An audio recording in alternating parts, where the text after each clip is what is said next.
نحمده ونصلي ونسلم على رسوله الكريم أما بعد فأعوذ بالله من الشيطان الرجيم بسم الله الرحمن الرحيم ولا يصلي وسلم دائما أبدا على حبيبك خير الخلق كلهم. اللہ تبارک و تعالیٰ کا بھی پہلے فکر اور احسان عظیم ہے کہ جس نے ہمیں اس ہفتہ وار سے حدیث میں اکٹھے ہونے کی توفیق عطا فرمائی اور سب سے بڑھ کر یہ کہ ہمیں دولت ایمان سے بہرحال فرمایا. سنن ابو داؤد میں اس روایت کو نقل کیا گیا ہے. امام ابو داؤد نے کتاب السنہ میں جو باب قائم کیا ہے، باب فی لزوم السنہ، اس کے تحت حضرت ارباز بن ساریہ رضی اللہ تعالیٰ عنہ کی روایت کو جو ہے وہ نقل کیا گیا. اس کا اکثر حصہ جو ہم نے پچھلے درس حدیث میں جو مکمل کیا، آخری حصہ جس میں حضور سید عالم صلی اللہ علیہ وسلم ارشاد فرماتے ہیں وَإِيَّاكُمْ وَمُحْدَثَاتِ الْأُمُورِ. حضور علیہ السلام ارشاد فرماتے ہیں کہ دین میں جو فتنے داخل کیے جائیں گے تم ان سے بچتے رہنا. فَإِنَّ كُلَّ مُحْدَثَةٍ بِدْعَةٍ. حضور علیہ السلام ارشاد فرماتے ہیں کیونکہ ہر فتنہ جو ہے وہ بدعت ہے. وَكُلَّ بِدْعَةٍ ضَلَالَةٍ. اور ہر بدعت جو ہے وہ گمراہی ہے، وہ بندے کو گمراہی کی طرف لے جائے گا. بدعت کی تعریف کے حوالے سے ہم نے پچھلے درس حدیث میں کچھ محدثین اور علماء کے اقوال کو ہم نے نقل کیا تھا. آج جو ہے وہ ہم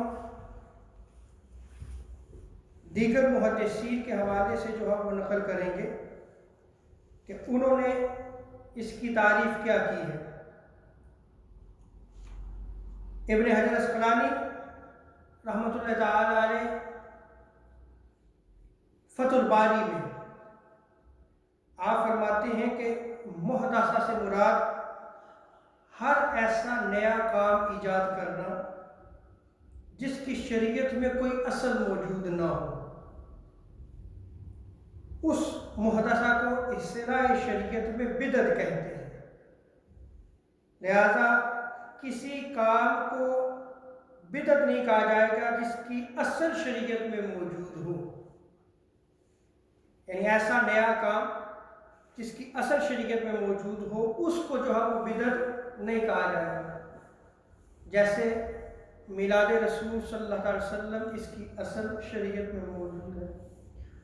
بزرگان دین کا عرس منانا اس کی اصل جو ہے وہ شریعت میں موجود ہے.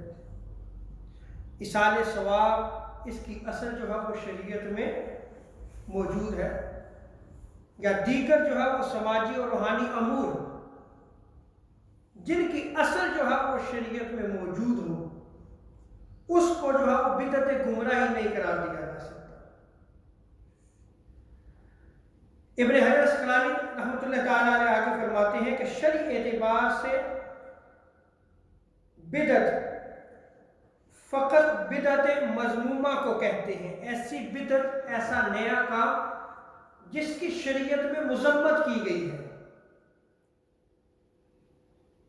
جس کو شریعت نے اچھا نہیں جانا.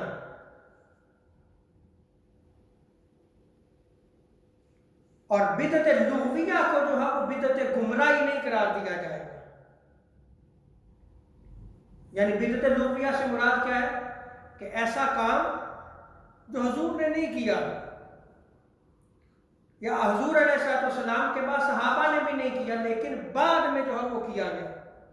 لیکن اگر وہ کام اچھا ہو اور اس کی شریعت میں اصل موجود ہو اور جس سے جو ہے وہ اسلام کی حفاظت ہوتی ہو، کام نیا ہو، تو وہ بدعت گمراہی نہیں ہو سکتی. وہ بدعت لغویہ ضرور ہوگی، بدعت شرعی نہیں ہوگی. اور آج جو ہے وہ نالج نہ ہونے کی وجہ سے آپ یہ دیکھیں کہ جو بدعت شرعیہ ہے اس کو ہر بدعت پہ جو ہے وہ اپلائی کر دیتے ہیں کہ میلاد منانا بھی جو ہے وہ بدعت ہے، لہذا جو ہے وہ ہر بدعت گمراہی ہے. اور یہی بدعت گمراہی جو ہے وہ جہنم میں لے کے جائے گی۔ ایسا جو ہے وہ تصور علماء نے نہیں بیان کیا۔ ابن حجر اسقلانی رحمۃ اللہ تعالیٰ علیہ آگے جو ہے وہ مزید اس کی شرح فتح الباری میں آپ فرماتے ہیں کہ تحقیق یہ ہے کہ اگر بدعت جو ہے وہ شریعت میں کسی اچھے کام کے تحت جو وہ داخل ہو، مستحسن عمل کے تحت آتی ہو، تو وہ حسنہ ہے۔ اب جو ہے وہ ابن حجر اسقلانی جو ہے وہ 2 ٹائپس بیان کر رہے ہیں بدعت کی، یعنی ایک بدعت سیئہ ہے اور ایک بدعت حسنہ ہے۔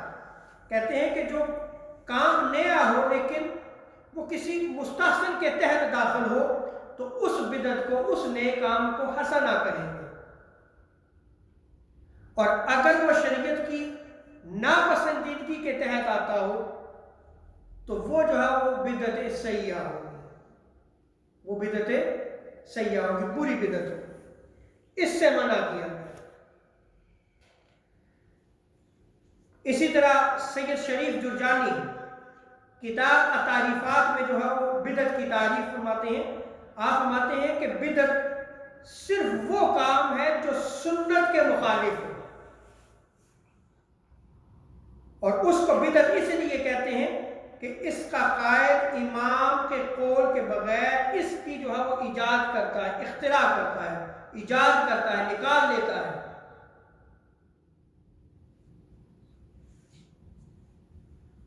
امام بدر الدین عینی حنفی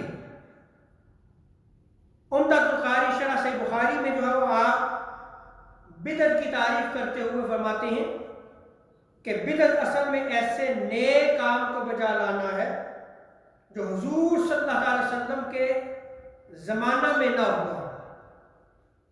پھر بدعت کی 2 اقسام ہیں، یعنی حضور کے زمانہ میں نہیں ہوا، وہ ہے بدعت، لیکن پھر آگے کیا فرماتے ہیں کہ اس کی 2 قسمیں ہیں۔ اگر وہ شریعت کے مستحسن عمل کے تحت آتی ہو، اچھے عمل میں آتی ہو، استحسان کی صورت میں آتی ہو، تو وہ بدعت حسنہ ہے، اچھی بدعت ہے۔ اور اگر وہ کسی برے کام کے لیے جو ہے آتی ہو، شریعت جس سے منع کرتی ہو، اس کو جو ہے وہ بدعت سیئہ کہا جاتا ہے۔ اب میں نے 2 بڑے امام ابن حجر اسقلانی شافعی المسلک ہیں اور بدر الدین عینی رحمۃ اللہ تعالیٰ علیہ حنفی المسلک ہے، دونوں اماموں کے میں نے حوالے دیے، اور دونوں نے جو ہے وہ بدعت کو جو ہے وہ 2 اقسام میں تقسیم کیا ہے۔ آج کچھ لوگ اس تقسیم کو نہیں مانتے، اس تقسیم کا انہوں نے انکار کر دیا ہے، کیونکہ اگر تقسیم کو وہ ایکسیپٹ کرتے ہیں تو ظاہری بات ہے کہ پھر یا تو وہ بدعت حسنہ ہوگی یا بدعت سیئہ ہوگی۔ اگر وہ بدعت حسنہ ہے تو اس کے دلائل موجود ہوں گے شریعت میں، اس کی اصل جو موجود ہوگی، تو پھر انہیں ان چیزوں کو ایکسیپٹ کرنا ہوگا۔ تو جب وہ اس تعریف کو ہی جو ہے وہ نہیں مانیں گے، اس تقسیم کو ہی نہیں مانیں گے، تو پھر آپ بے شک جو ہے وہ دلائل دیتے رہیں تو وہ جو ہے وہ اس کو نہیں مانیں گے، کیونکہ اس تقسیم کو ہی نہیں مانتے۔ حالانکہ اکابر محدثین نے جب حدیث کی شرح کی ہے تو انہوں نے جو ہے وہ بدعت کو تقسیم کیا ہے، حسنہ میں اور سیئہ۔ امام اسماعیل حقی رحمۃ اللہ تعالیٰ علیہ وہ بدعت کی تعریف کرتے ہوئے فرماتے ہیں کہ بدعت اس فعل کو کہا جاتا ہے جو تاجدار کائنات صلی اللہ علیہ وسلم کی سنت کے خلاف گھڑا جائے، سنت کے خلاف گھڑا جائے، اور وہ عمل صحابہ اور تابعین کے طریقے کے بھی مخالف ہو۔ اور آگے آخری تعریف کر رہا ہوں، پھر میں 2 حدیثیں نقل کروں گا، بس اس پہ جو ہم اختتام کریں گے۔ اب یہ دیکھیں کہ اعتراض کرنے والا تو صرف یہی کہہ دیتا ہے جی اس کو صرف اگر تھوڑا سا پڑھا دیا جائے تو یہ بدعت ہے، لیکن اس کا جواب دینے کے لیے گزشتہ جو ہے وہ 3 دروس میں نے صرف تعریف کی ہے۔ اب شریعت میں جو ہے اس کا انکار کر دیا جائے تو اس کا یہ معنی نہیں کہ شریعت میں جو ہے اس کا حکم کیا موجود ہے، ایسا تو ہو نہیں سکتا۔ لیکن اس کے دلائل جو ہے وہ کثیر ہوتے ہیں، وہ نقل کرنے پڑتے ہیں تاکہ فتنہ جو ہے وہ ختم ہو سکے۔ اب نواب صدیق حسن خان بھوپالی غیر مقلد امام ہیں، ان کی عبارت کو شیخ وحید الزمان نے کتاب ہدیۃ المہدی، یہ آپ یہ سمجھ لیں کہ یہ غیر مقلدین کے عقائد کی کتب میں سے ایک کتاب ہے جس میں انہوں نے ہر چیز کو واضح کیا۔ اب وہ بدعت کی تعریف جو ہے وہ کرتے ہوئے نواب صدیق حسن خان بھوپالی کا قول نقل کرتے ہیں کہ بدعت وہ ہے جس سے اس کے بدلہ میں کوئی سنت ترک ہو جائے، سنت چھوٹ جائے، اور جس بدعت سے کسی سنت کا ترک نہ ہو، یعنی کام نیا ہو، سنت نہ چھوٹتی ہو، وہ بدعت نہیں ہے، وہ بدعت نہیں ہے، بلکہ وہ اپنی اصل میں مباح ہے، وہ اپنی اصل میں کیا ہے؟ مباح ہے۔ میں نے اکابری محدثین کے حوالے دیے ہیں، لیکن جو آج اس تقسیم کا بھی انکار کرتے ہیں، میلاد منانے کو، اصال ثواب کو، عرس منانے کو، یا دیگر روحانی و سماجی امور جن کی شریعت میں اصل موجود ہے، اس کا وہ انکار کر دیتے ہیں، لیکن وہ اگر اہل سنت و جماعت کے امام کی تعریف کو نہیں مانتے، اپنے امام کی تعریف کو تو مانیں، اس تعریف کو تو سنیں۔ انہوں نے کیا کہا ہے؟ وہ تو اس عمل کو مباح قرار دے رہے ہیں، جائز قرار دے رہے ہیں۔ یہ جو تعریف ہے جو علماء اور محدثین نے کی ہے۔ اب میں جو ہے وہ 2 احادیث نقل کرتا ہوں جس میں جو ہے وہ حقیقی اطلاق کن کن بدعات پر ہوتا ہے، اس کو جو ہے وہ بیان کیا جائے گا، یعنی ریئل اپلیکیشن کہاں پہ جو ہے وہ ہوگی۔ ام المومنین سیدہ عائشہ صدیقہ رضی اللہ تعالیٰ عنہ اس روایت کو نقل کرتی ہیں، اور حضور علیہ السلام کا فرمان ہے، صحیح مسلم نے اس روایت کو نقل کیا کتاب العقدیہ میں، ابن ماجہ نے اپنی سنن کے مقدمہ میں اس روایت کو نقل کیا ہے، مسند احمد بن حنبل میں بھی نقل کیا گیا، امام دارقطنی نے اپنی سنن میں، امام ابن حبان نے اپنی الصحیح میں جو ہے وہ اس روایت کو نقل کیا ہے۔ حضور علیہ السلام ارشاد فرماتے ہیں، من احدث فی امرنا ھذا ما لیس منہ فہو رد۔ آقا علیہ السلام ارشاد فرماتے ہیں کہ جو ہمارے دین میں کوئی ایسی نئی بات پیدا کرے جو اس میں سے نہ ہو، جو دین میں سے نہ ہو، تو وہ مردود ہے، وہ رد کر دی جائے گی۔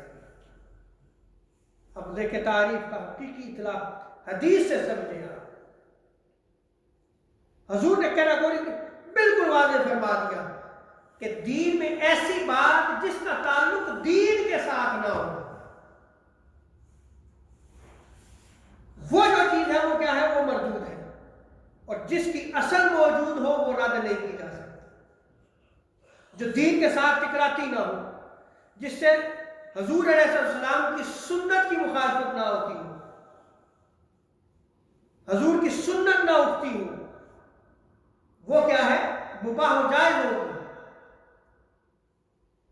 دوسری روایت صحیح بخاری میں اس روایت کو ام المومنین سیدہ عائشہ صدیقہ رضی اللہ تعالیٰ عنہا نے اس روایت کو نقل کیا، کتاب السنن میں اس روایت کو نقل کیا، سنن ابو داؤد کتاب السنہ میں اس روایت کو نقل کیا ہے، مسند ابو یعلا میں بھی اس روایت کو نقل کیا گیا ہے۔ حضور علیہ السلام فرماتے ہیں، من احدث فی امرنا ھذا ما لیس فیہ فہو رد۔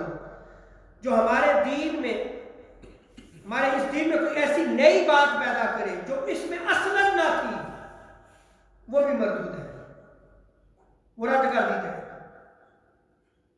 تو دیکھیں 2 روایات میں خود آقا علیہ السلام نے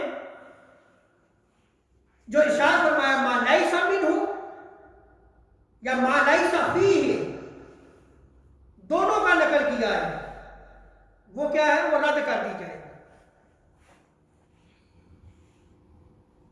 سو ایسا کام جو نیا کام ہو اور دین میں اس کی اصل موجود نہ ہو، اس کا حوالہ موجود نہ ہو، اس کی مثال موجود نہ ہو، وہ رد کر دی جائے۔ آخری روایت ام المومنین سیدہ عائشہ صدیقہ رضی اللہ تعالیٰ عنہ روایت کو نقل کرتی ہیں، صحیح مسلم میں اس روایت کو نقل کرتی ہیں۔ حضور علیہ السلام نے ارشاد فرمایا من عمل عملا لیس علیہ امرنا فہو رد، جس نے کوئی ایسا عمل کیا جس پر ہمارا کوئی امر موجود نہیں ہے تو وہ مردود ہے، وہ رد کر دیا جائے۔ اب آخری مثال دے کے اس پہ اختتام کرتے ہیں۔ میلاد پاک صلی اللہ علیہ وسلم کو دیکھیں تو کیا حضور علیہ السلام نے اپنا میلاد صحابہ کی مجلس میں بیان کیا یا نہیں کیا؟ اصل موجود ہے یا نہیں موجود ہے؟ اصال ثواب کو دیکھ لیا، آقا علیہ السلام نے ارشاد فرمایا کہ تم اپنے مردوں کے لیے دعا کیا، اصل موجود ہے یا نہیں موجود؟ ربنا اغفر لی ولوالدی وللمؤمنین یوم یقوم الحساب میں آتا ہے، یہ قرآن مجید کی آیت ہے۔ نماز میں دعا مانگی جاتی ہے جس میں اپنی بخشش و مغفرت، اپنے والدین کی، جمی مومنین کی بخشش و مغفرت کی دعا مانگی جاتی ہے، اصل موجود ہے۔ ہاتھ اٹھا کے دعا کرنا اصل موجود ہے۔ تو آپ جتنے بھی دینی امور ہیں ان کی جن کی اصل موجود ہے اس کا آپ انکار نہیں کر سکتے۔ رب تعالیٰ جو ہمیں دین کو سمجھنے کی توفیق عطا فرمائے۔ وما علیہ الا البلاغ المبین۔